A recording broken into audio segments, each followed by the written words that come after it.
Well, good afternoon, everybody. So grateful for everybody's attendance physically in the room and for our virtual participants as well. We are excited for this Grant Rounds presentation today. I have the pleasure of introducing Dr. Shirley Mueller. She is an adjunct associate professor of neurology for the IU School of Medicine. She received her Master's of Science and MD degrees from the University of Iowa, and she's a fellow of the London Royal Society of Medicine, a writer for Psychology Today, an avid appreciator of the arts, and an author of the book Inside the Head of a Collector, Neuropsychological Forces at Play. So today she will be presenting to us on the topic, Does Visual Art Have a Medical Application? Without further ado, I will turn the floor over to Dr. Mueller. Thank you so much for coming. Yeah, It works. So this is Oh my gosh, okay. your hand up. Testing, 1, 2, 3, 4. Yes, good. Okay, and let's just try this. Good.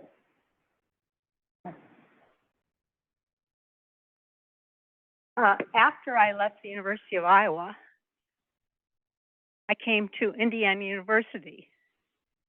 That was such a long time ago, but seeing you all here, well, seeing the few of you here today, reminds me of when I came and I was eager, just post-training, just as you are in training. You're going to be joining the workforce soon, and it's really very exciting. But I remember when I was here, we had John Kincaid and Marty Farlow, and I don't think anyone else. But I can tell you that I am not going to tell any stories on either John Kincaid or Marty Farlow today. We're going to do something that I hope is even more interesting to you, and that is to look at art and its potential application to medicine. Have any of you read anything about this? Now, we have some arts people here who I know a lot about it. But what about those of you in neurology? Have any of you read anything about it? Well, anybody at all? Nobody? Dr. Mueller, it's been more art therapy. Right.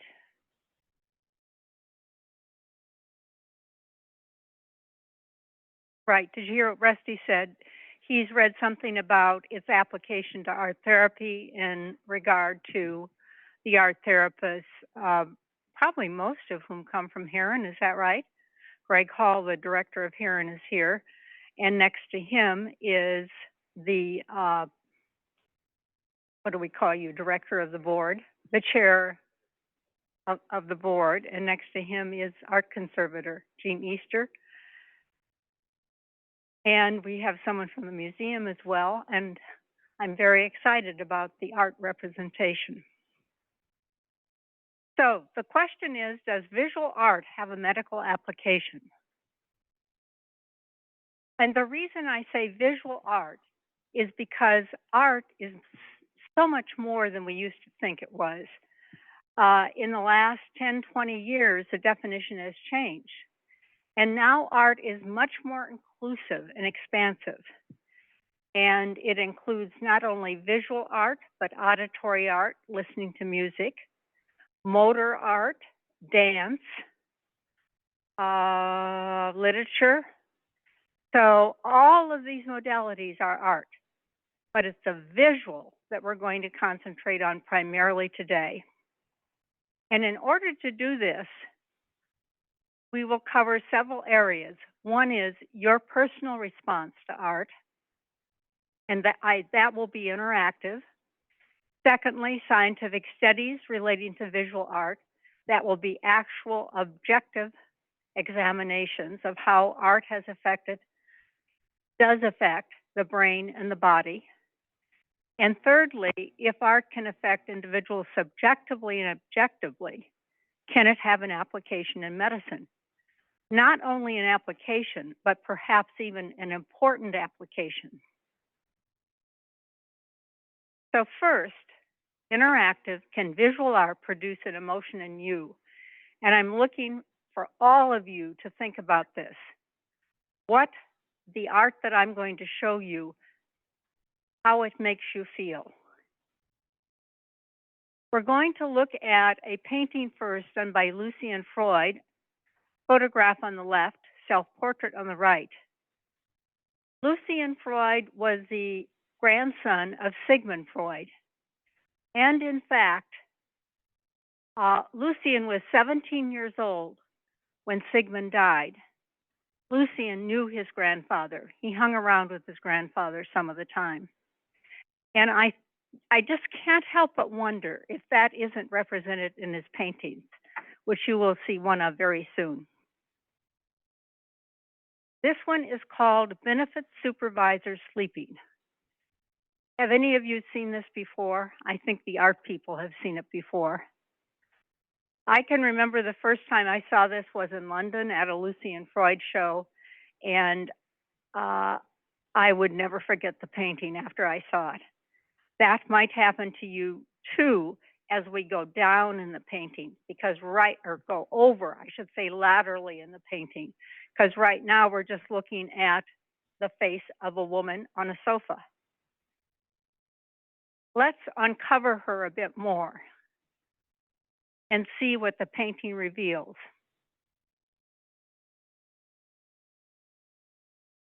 Now, did this painting, first of all, if you've never seen it before, did it make anybody feel uneasy?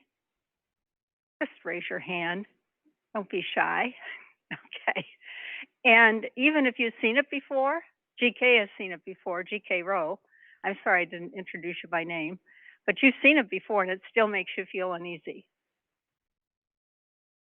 The habituation to it can be a long period of time. So this is what can happen when people see this painting. First of all, it catches your attention. Now, isn't that clever for a painter to paint something that catches your attention? Because there are thousands, even millions of paintings out there, and nobody ever looks at them. Secondly, if it catches your attention, how does it make you feel? Did it make anybody feel, I think I kind of was edging into that before, but distressed or even disturbed? Even, ooh, no? Everybody's okay with it? All right. Well, I'm going to show you a picture of Sue Tilley, who was the subject. This is Sue. And I think when you see her in front of the painting of her, it makes most people feel more settled that Sue is a real person. She's not just an object on a couch. She's much more than that. What we're going to do now is go to some didactic information. Why novelty catches our attention? Because this truly is a novel painting. There is scientific evidence that supports this. And this was done by Bunsick and Dussel. And the title of their article was really complicated, but essentially they were asking, is there a novelty center in the brain? Is there an area in our brain that lights up when we see something novel, something new, new that we've never seen before? And certainly benefits supervisor could be one of those objects. So this is how they did the study. It was aptly, in my opinion, called the oddball study. They compared 14 subjects' response to the expected and different images, the different being the oddball. And then they measured the response via functional magnetic resonance imaging. And they found, I did want to show you this. So this might be what the subjects are looking at. They look at 20 Adidas hats, and then all of a sudden, a Fendi hat pops up. Well, the Fendi hat is very, very different than the Adidas hat. And this is what happens in the brain. The substantia nigra and the ventral tegmental area light up. And this is repetitive across all of their subjects that this happens. But not only that, there's a dose-response curve. So the more novel the stimulus, the brighter the response.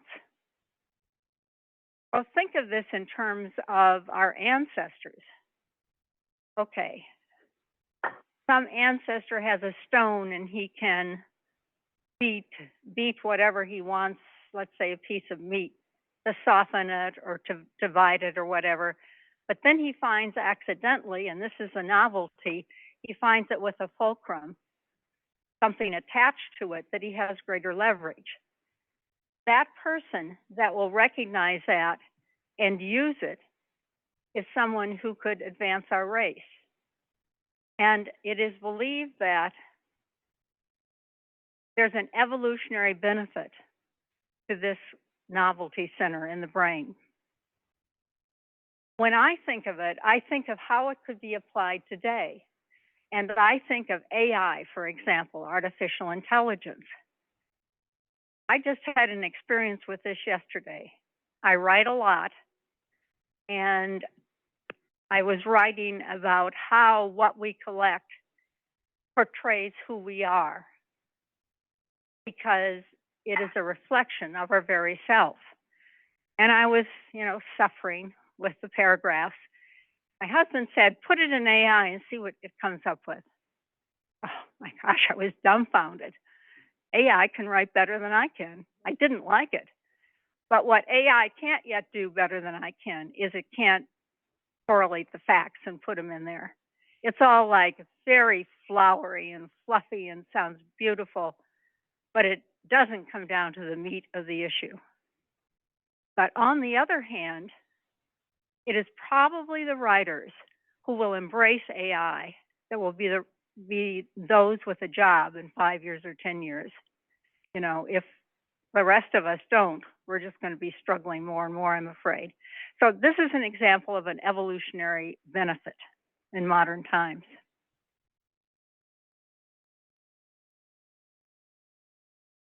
I don't want to give you the impression that all art is not beautiful, like the Lucy and Freud we looked at. I think all of you know that we all love beautiful art. And many of us love beautiful art so much that when we see it, we have an out-of-body experience. Has this happened to anyone here? An out-of-body experience where you stand in front of something unexpected and beautiful that you've never seen before. Your heart races. You can even feel dizzy.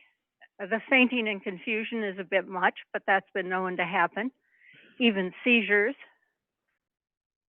This is called Stendhal syndrome. It actually has a name after Stendhal, who described it first in the early 1800s. Anybody? Has it happened to anyone here? No? Not the neurologist? Yes. It's happened to me. I loved it. I felt so good, and I didn't want it to end. But it does end, unfortunately. Now, this was described, Stendhal syndrome was described as psychosomatic, which suggests that the basis of the response is entirely emotional and without explanation. But recent research indicates this is not the case. And we're going to examine this research. Before we do, I want to show a woman painted 1896 that is presumably in this kind of state. And another doctor who had the same response, the Stendhal syndrome, this is what he told me once. He stood in front of a work of art that was both unexpected and exceedingly beautiful. And it sent him into a trance. Time ceased, his body was fixed, but his brain was active. And it spoke to him and said, I feel happy.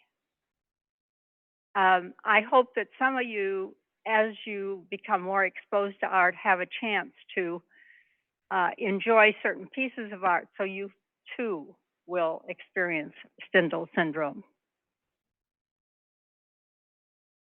We're going to look at the brain's response to visual art and why Stendhal syndrome might be occurring.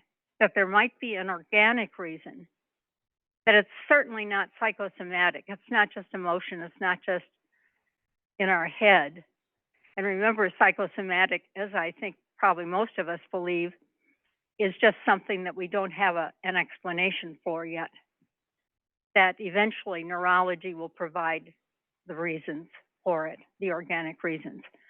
But at any rate, this study, sort of brain-based theory of beauty, done by Ishizu and Ziki, University College London, examined our brain's response to beauty. And to accomplish this, they viewed paintings and listened to music.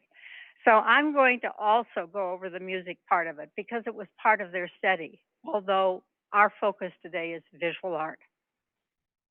And while doing this, they declared the perception of beauty to the art and music on a scale of 1 to 10. And then they viewed the paintings and heard the music a second time as fMRI was performed. So this is an example of the ugly on the left, according to most people's criteria, not all, and the beautiful on the right. So what they did was, of course, they averaged the responses. So even if there's an outlier, that outlier will be averaged within all of the responses.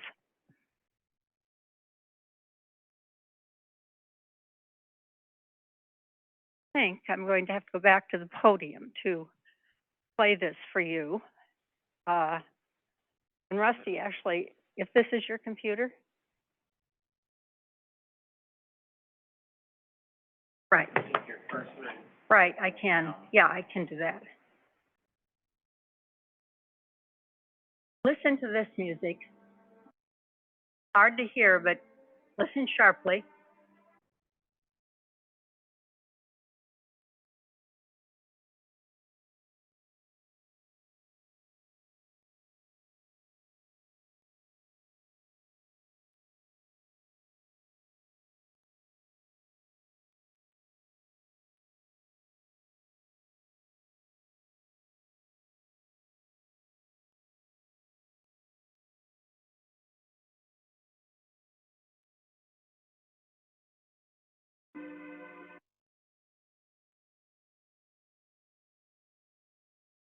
Now, this is melodious music that most people enjoy.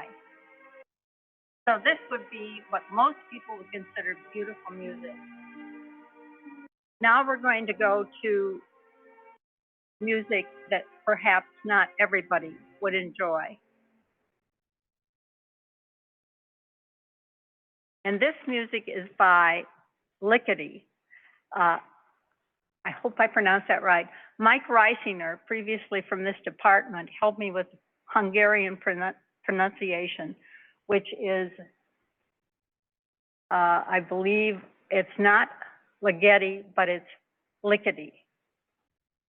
And listen to his composed music, which is very, very different, and see how you feel about the difference.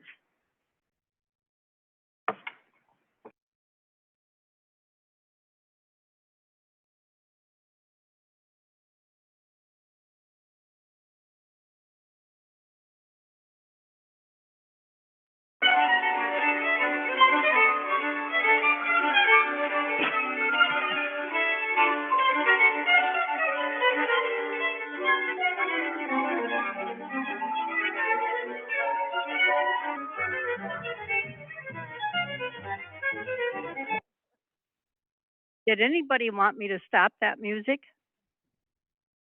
Did anybody want to leave the auditorium? It is quite something, isn't it? So that's the example of the melodious music that most people like and the disharmonious music that not as many people like, just like we looked at the ugly and the beautiful. Oh, not that for sure. Let's see if I can advance this. Oh, here we go. Good. So the perception of beauty was registered by the participants on a 7 to 9 beautiful, 4 to 6 indifferent, and 1 to 3 unpleasant. And these are the results. We see here that in the medial orbital frontal cortex, for the very beautiful music, that we get a response for both the visual and the auditory stimulus. This is the front of the brain on the right, as every neurologist knows, back of the brain on the left.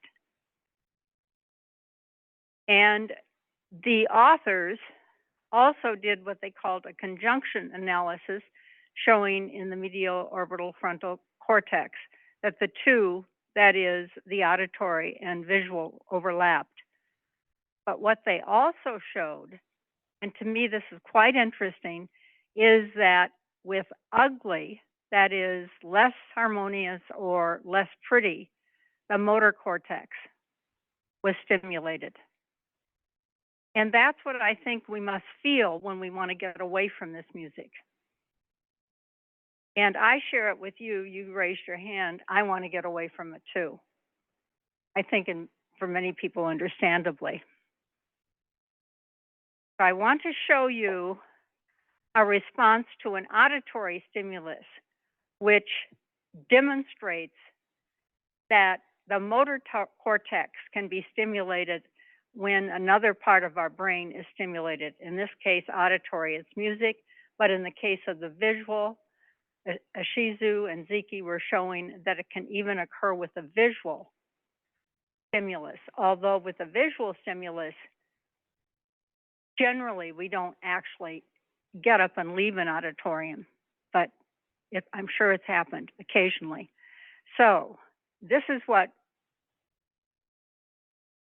I'll try. Hi, girls.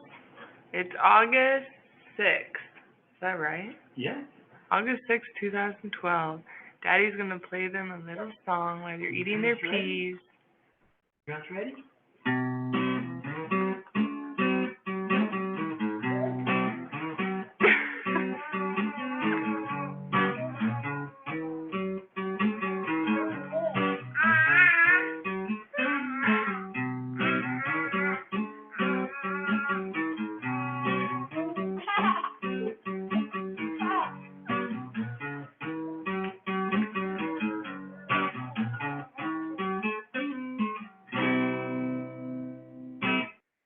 So the idea here is to show that the motor cortex can be stimulated even with another stimulus. And we don't always react to it, but we may react to it. Now, taking the two principal results of the study together, that would be visual and auditory, the authors indicated that they felt they could formulate a brain-based definition of beauty, which is subjective mental states can be quantified within the brain. And this is important because, you know, we have motor response, we have sensory motor response, sensory response, all of these, but they're not cognitive. And this is a cognitive response, evaluation response of beautiful versus ugly. And going back, David Kerrigan looked at this with me, and he thought that the authors were being too narrow and field specific, that the area is known to code for subjective value. But this doesn't really matter because their conclusion was simply that subjective mental states can be quantified within the brain. That's their conclusion. Now, since they did this study, there was a confirmatory examination with smaller numbers. And in this, and I think it's important to show that this research is so exciting that others try to repeat it in different ways so that we know that it's solid. And here, this researcher and his colleagues used computational methods in combination with fMRI again to provide evidence of the aesthetic value of a visual stimulation in the medial prefrontal cortex. They also found a positive response, that there was a stimulation there. We're also going to look at the body's response to visual art. We confirmed in several ways. First of all, that subjectively, you yourself can have a response to visual art. Secondly, that objectively, the brain responds to visual art. And now we're going to look at what happens below the neck.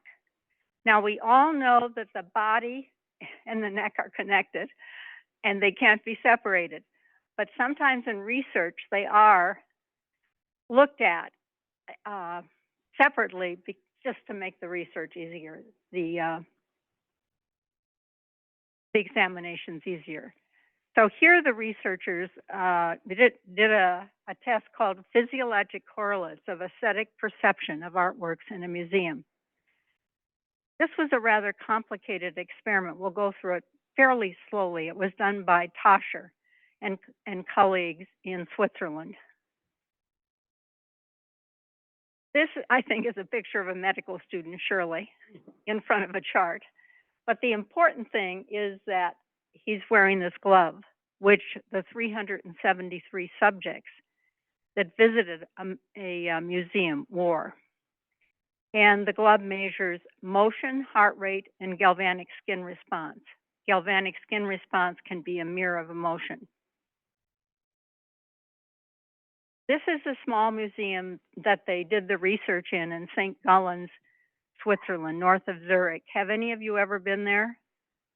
Yeah, it's pretty special, I would say. Notice that the museum has a large central portion and it's bookended by smaller areas on either side. And we're going to look at this configuration in the results. Now, this is what we have to appreciate is that we're looking face on at the museum here with a larger area in the center booked in on either side by smaller areas. And here we're actually looking down, and we're looking down at what two of the subjects did when they went through the museum. This is one subject going through the museum. This is another subject going through the museum. We're seeing examples of a subject going through the museum, one who goes through very rapidly, because we see that the green line is the motion. The galvanic skin response is the red right here, and the heart rate is yellow. Now, this individual was little interested in art. Just did a walkthrough, an obligatory walkthrough. This individual was very interested, and in fact, even kept going back to some of the stations to look at the art again. Let's examine how the subjects rated the art. What were their choices? Well, their choices were aesthetic quality, pleasing or beautiful, surprise or humor, that made them laugh or could have made them laugh or chuckle at least, or dominance. These are examples of what paintings might represent these different areas. So here you see the girl with the pearl earring, aesthetic quality. Surprise, humor. No one would expect the girl with a pearl earring to be taking a selfie. That isn't what girls back then did. Thirdly, dominance. Angelina Jolie. I think we see a couple reasons this is different. One is she is wearing a diamond rather than a pearl earring, which we see here. And just by her very nature, she seems to look as though she commands us, tells us what to do. What the authors found was that aesthetic pleasure in viewing artistic artifacts was linked to biologic markers.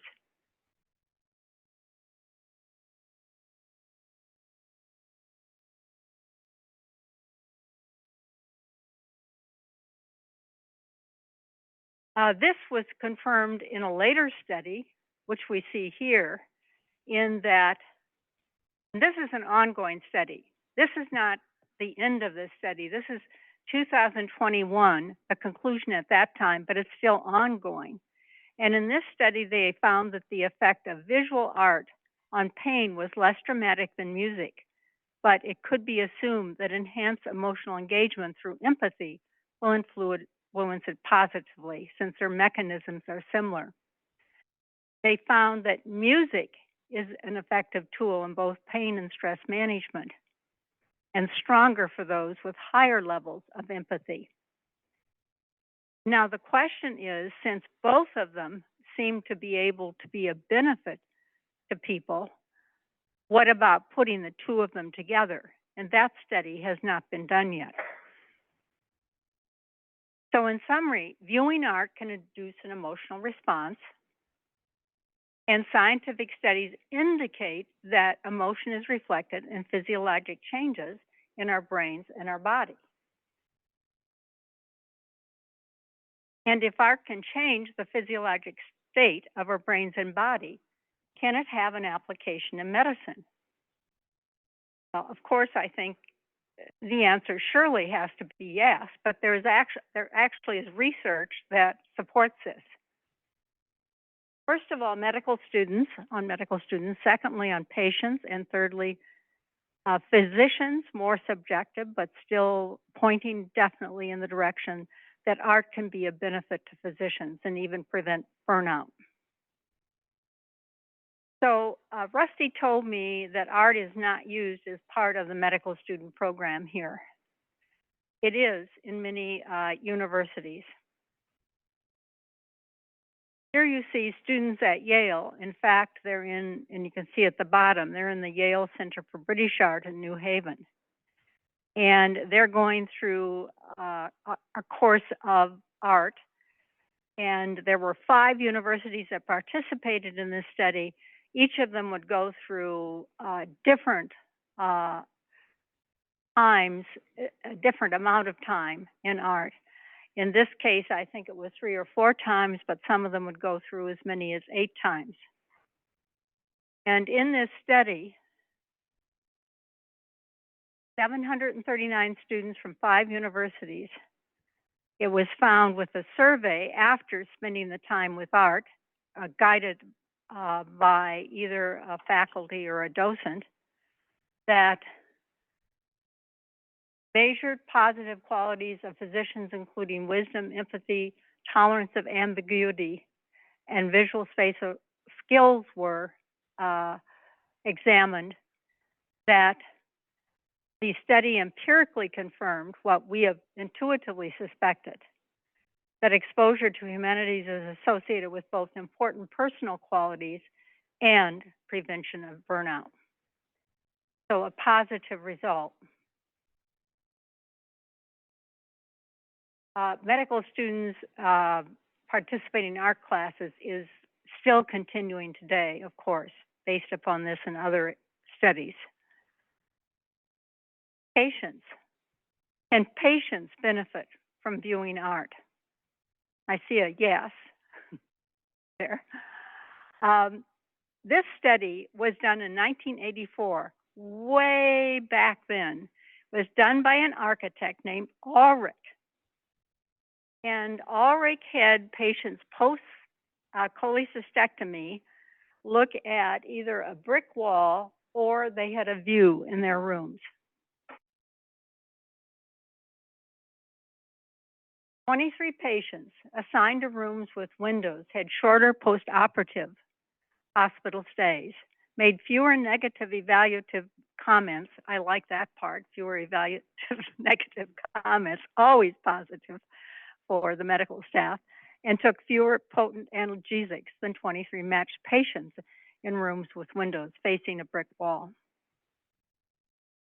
Now, Ulrich followed up with this in 1994, and then he studied whether patients would rather be looking at abstract art or nature, art that represented nature. How many of you think that the patients preferred abstract art? How many of you, I know one person here would, but I'm not going to tell who he is. How many of you think that the patients preferred the nature art? of course.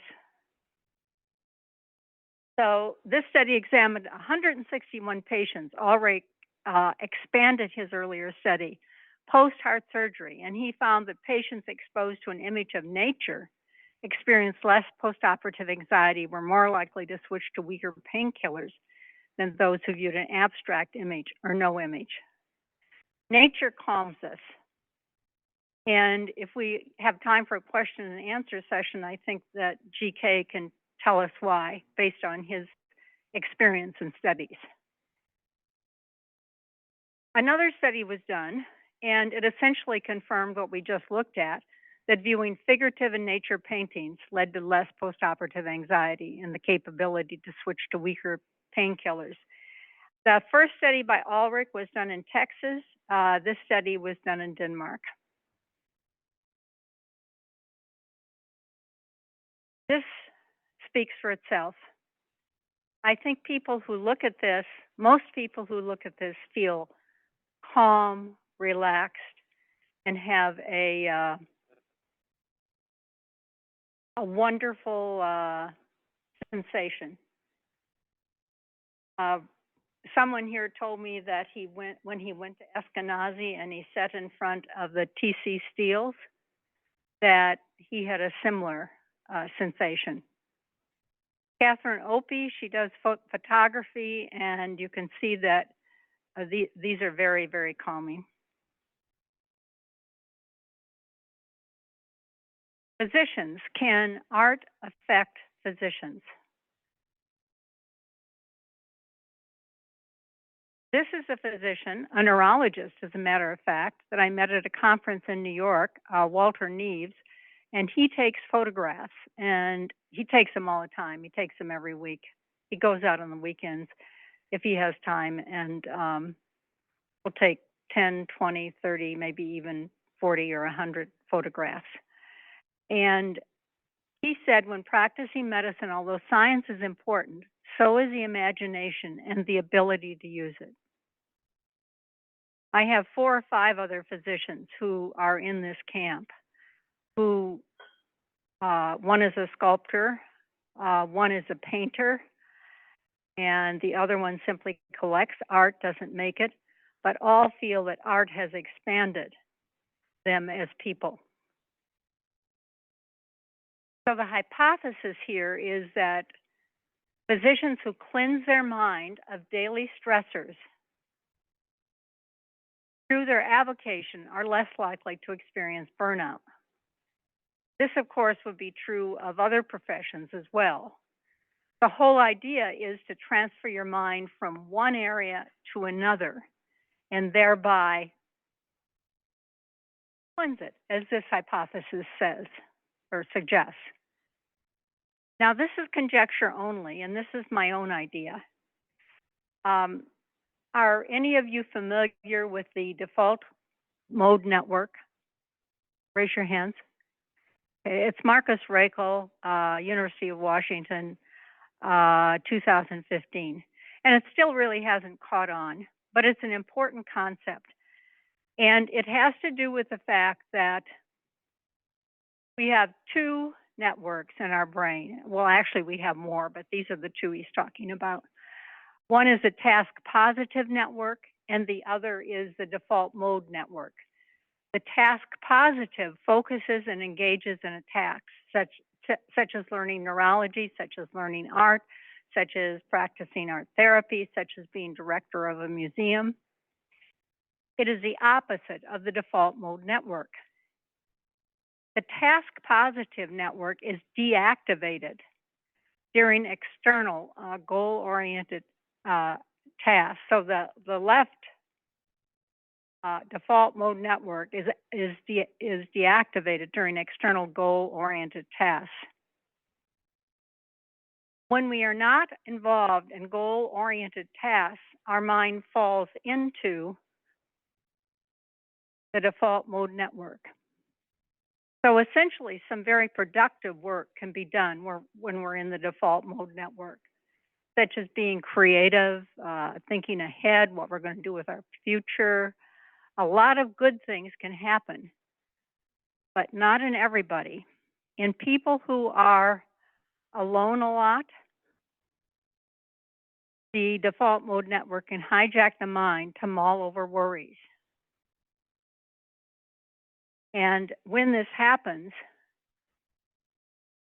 the mind can go to the dark side, to depression. Even schizophrenia has been reported in people who have too much time on their hands. And I mean, schizophrenia is certainly not something that I would have guessed, but to be in the default mode network too long, too often, is generally not a positive thing. So I think this may have something to do with the fact that if you have an avocation outside of medicine, then you keep your mind active in another area and there's less time to go to the dark side. Just my own idea. But I think it will be studied in time. So what we've covered today is visual arts and medicine. And I think we can agree for the most part that visual arts is important in medicine and certainly to us as well. At this point, if we have some time for questions, I'd like, there is someone here in the audience who's an expert in evidence-based medicine, and I'd like him to talk about that for just a few minutes. And then if we have any art therapists, maybe talk about that. And I know we have artists, so, and I know we have a curator, so, and I know we have lots of neurologists who probably have a lot of ideas.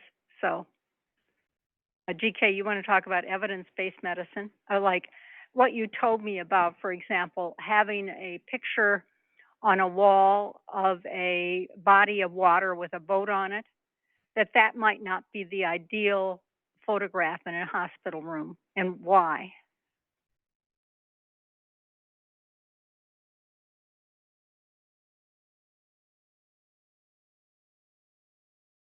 Oh, does that work? Yes. I have to hold it. So, yeah, I think it's just the sensitivity to the patient, and that varies. So, for example, when we're asked to do art placement in oncology floor, we would veer away from using the color red or any type of food images, just to be sensitive to, we know that the color red can increase heart rate, can cause nausea if it's invoked, particularly with food items. Sensitivity to using black and white images, or while you might think that a boat on the water might seem serene to you, it also could represent somebody that is single and struggling, or maybe towards an end of life. And so all those factors come into play on a deeper level. So I'm glad that we're having a conversation with neurologists and artists together in the same room, and that you're bringing this topic to light, because I think it's been a continued struggle to weave the two together while we're both having conversations about it, that they need to be integrated. Absolutely, thank you. What about Dr. the Mueller? neurologists? Any comments? Dr. Mueller, we do have a question in the chat from Dr. Kincaid. He asks what the picture in the last slide is from. Oh. Or where's the picture in the last slide? I am so glad you asked that. I think that is the Atacama Desert, a road in the Atacama Desert that my husband took. My husband's a photographer. He's a good example of a physician who transitioned to another area. He's actually a professional photographer. And yes, that's what it is.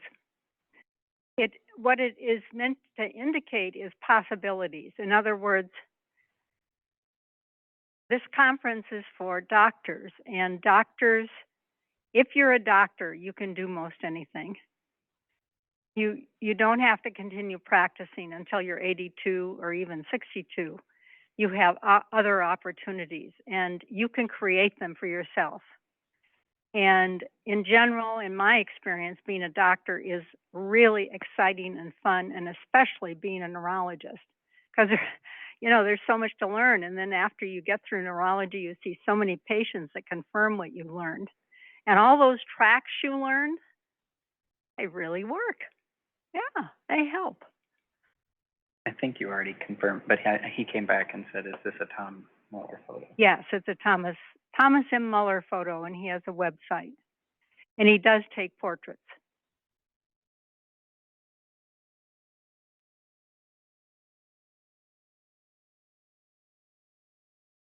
Shell, introduce yourself just a little bit. If you just push the button, and There. you see the green Okay. light, yep. Got it. Phil Wangenstein, I'm a curator at Newfields. Thanks, Shirley. I really appreciate this.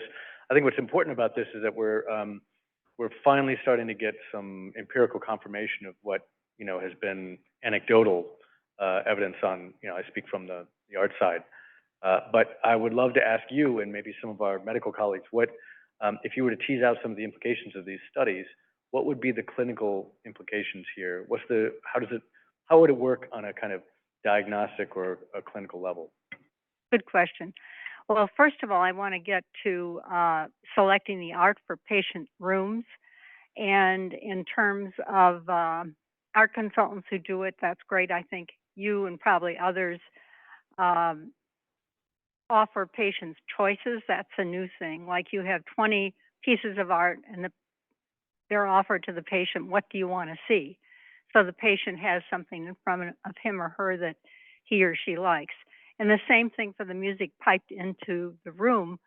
It's now, you know, the latest thing is to offer the patient different kinds of music. So somebody might want rock and roll, and another patient might want classical music. Okay. Also, I think you're talking about, for example, Alzheimer's patients in part because they come to the museum now for art, a kind of art therapy in a way. And I did look up the studies after you brought it to my attention. And in fact, the studies do indicate that exposure in a museum does benefit Alzheimer's patients. I think the evidence is not so clear for stroke patients, but it'll be continually studied, I'm sure, even though it's done for stroke patients, although somebody here may have a different idea or opinion. And art therapy, I think, is widely accepted. And I did look up the results, and it looked to me like it is accepted as therapy and conclusively proven to be of help. You know, I always wonder, and maybe art therapists have an idea about this, but is it the attention or is it the therapy itself, or has that been teased out? Have there been studies where the patient is just exposed to like a half an hour of individual attention compared to art therapy? I couldn't find that, and I wonder if anyone has an answer to that. Greg? So I'm Greg Hull. I'm the Dean of the Herron School of Art and Design, and was very fortunate actually to work with an art therapist, Julia King, and with neurologist, Dr. Robert Pascuzzi, here at the Neuroscience Center with patients with ALS. And what I saw was that act of making had a huge impact. So making art, not just looking at it, to me, had an incredible impact. But it's part of a really incredible history. When we think back to City Hospital, Wishart Hospital, Eskenazi, those paintings, those murals that were on the walls, up high on the walls, like, first time I saw them, I was like, why are they so high? Because they're for the patients. There's been an understanding that nature and art does have a positive impact on healing. I'm going to suggest again, making is another way to think about the impact that art has. Related to art therapy, but also just the act of making is incredible, giving that control back to the patients. You think about it, when a patient enters a medical institution, they have to give over some degree of control. And that loss of autonomy can be really impactful. Finding ways to give that back, I think, also contributes in a very positive way. A very astute point.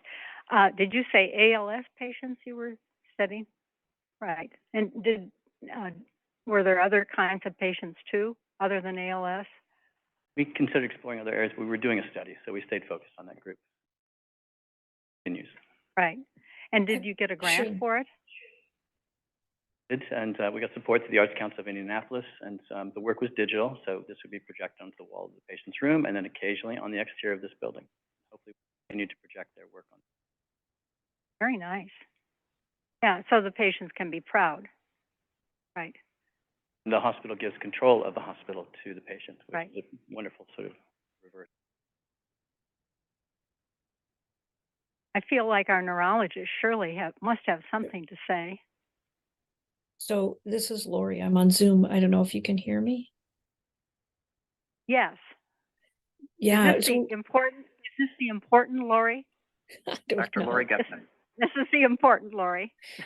Okay, well, I don't know how important, but this, first of all, thank you so much for giving this talk and how fascinating. We have a really nice group of outpatient art therapists who are working in our clinic directly, and they've had a couple of grants to support work with Parkinson's disease. If you haven't seen the mural on the third floor outside the clinic, surely somebody should take you up there before you go to see some of the work that they did. And this was during COVID that they put together this Zoom mural. So they continue to have funding to work with traumatic brain injury patients as well as Parkinson's, and now just recently with some of the Alzheimer's patients. So stay tuned. Thank you for that. And I will go up to the third floor. I'm sure Rusty will take me. And thanks for your comment. Bob Pascuzzi here, trying to add a couple comments. Number one, the ALS study that Greg Hull refers to was actually presented at the Academy a few years ago in Philadelphia. The work done that Greg refers to, that Julia King set up, she actually set up the art therapy program here that's embedded in our department for patient care, including neuromuscular patients, where it's been a tremendous benefit, clinical benefit. And I think it's good for physicians too, if your patients can get some help with their fairly extensive psychological, existential, emotional challenges, which all you guys know, our patients, man, they need help in this domain. And I don't think that the average neurologist, of which I consider myself one, knows the depths of psychology, psychotherapy, and therapeutics to actually address these issues. There's a whole session, a whole day on functional neurological disorders that our neurological societies presenting in a month because this is such a big area to consider. Anyway, the program here is essential for us if we're going to continue to be a comprehensive clinical service neurology center. I think the therapeutics are huge, and I think it's a little bit different than the benefits and values of having therapeutic art, therapeutic music, therapeutic dance. There's a need to have people that have pretty intensive training in mental health to help figure out where some of these disorders are coming from and how to get them better. And I love the mention of the dark side that you, Shirley, addressed in discussing the default mode and all that. And I think that's what a lot of our therapists try to deal with, try to figure out how people got there, how to get them out of it, how to get them better. Anyway, Shirley, I really do appreciate your comments on neuroaesthetics and the whole thing. I think it's something that we're just scratching the surface. Thank you. Thank you, Bob. I heard your presentation last week and I was inspired. Are there any other questions or comments?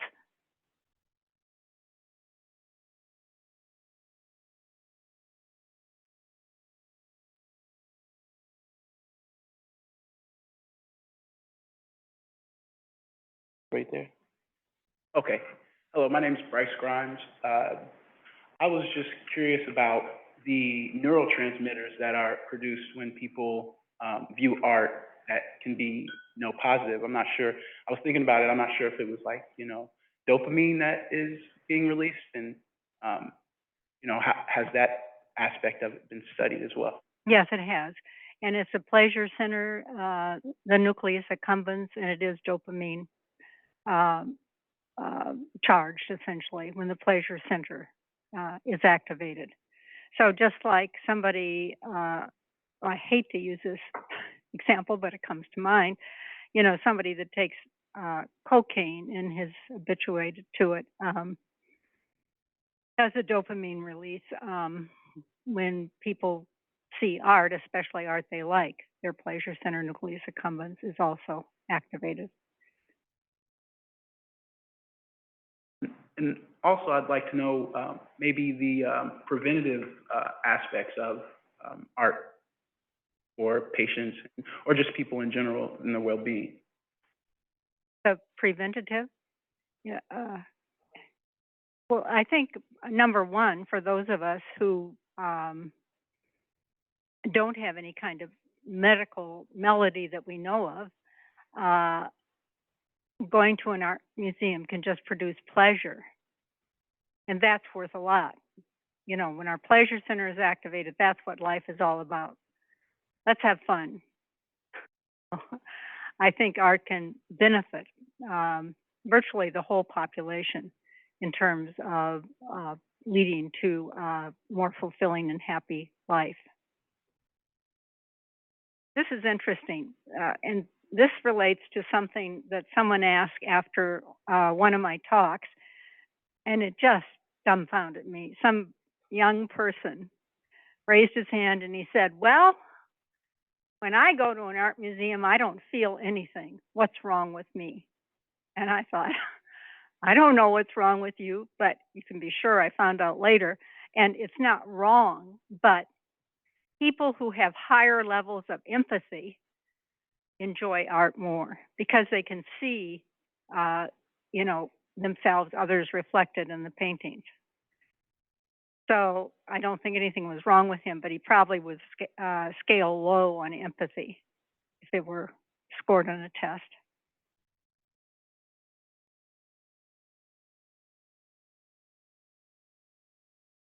Right. Yeah, of course.